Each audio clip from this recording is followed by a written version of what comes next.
This throw, catch, touchdown was amazing. So let's break it down. The first thing I want you to notice is whenever they break the huddle, look at CeeDee Lamb direct Rico. No, you're over there. And then Dak grabs him before he gets too far away and says, no, you're next to me. And so right away, we're getting some alignment issues. But Dak gets it settled out. So for our pre-snap read, Dak puts CeeDee in motion, and we can see that 20 is following him. So Dak checks to his man beater play, which is actually the same play we ran against the Steelers to win the game. I have a whole video detailing that play and what led up to it that I'll link in the description. By the way, my name is Dallas and this is Perry, and on this channel I make Dallas Cowboys content, and then sometimes I talk about God at the end of the videos. Back to the play. If you don't remember, we have CeeDee Lamb running across her as well as Tolbert, and then Turpin's going to run along that back line a little in. Ferguson is going to chip and then release out on an out route, and Dowdle is going to make his way through here as a check down, just try to find some open space. So if we look at the play against the Falcons on the goal line, we have the same exact concept. We're going to have crossing routes from Tolbert and Brooks. We're going to have CeeDee Lamb running in on the back line. Ferguson is going to chip and release out, and then Rico Dowdle is the check down. He's just going to curl in and try to find some open space. Now for Atlanta, what they're going to do is they're going to rush these 5, and then they're going to go man-to-man everywhere else. But these two guys, this guy's responsibility is the quarterback, and he's also going to be kind of zoning here. And his responsibility is the safety, is the running back, and he's going to be kind of zoning here. All right? So at the snap, we have 5 rushing, and Dak hits his back foot here. And typically what you'd like is for the quarterback to kind of step up into the pocket. But you can see Martin is beat, Cooper Beebe is beat. And so if he were to step up, he would probably help Guyton out, maybe not help Steele out because he's getting pushed back pretty heavily. So he's just going to keep going backwards. And if you just watch his eyes, he's been watching Tolbert this whole time. Look at his eyes. So he's going to throw this, but at the last second, he sees the safety peel off towards Tolbert. Let's rewind this a little bit because I want to show you what has happened. As Dowdle has released, you can see this linebacker is pointing him out to the safety, like, hey, you get him.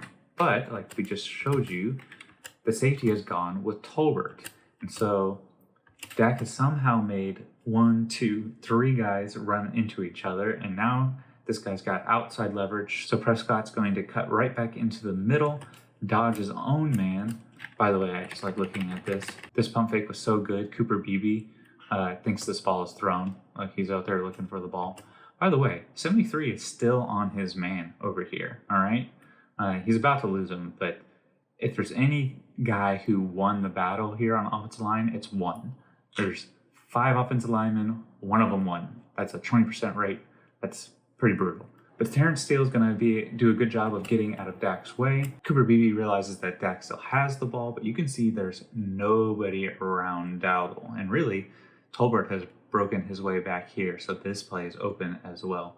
And Ferguson is running back towards the middle of the field, which is going to present a problem here in a second.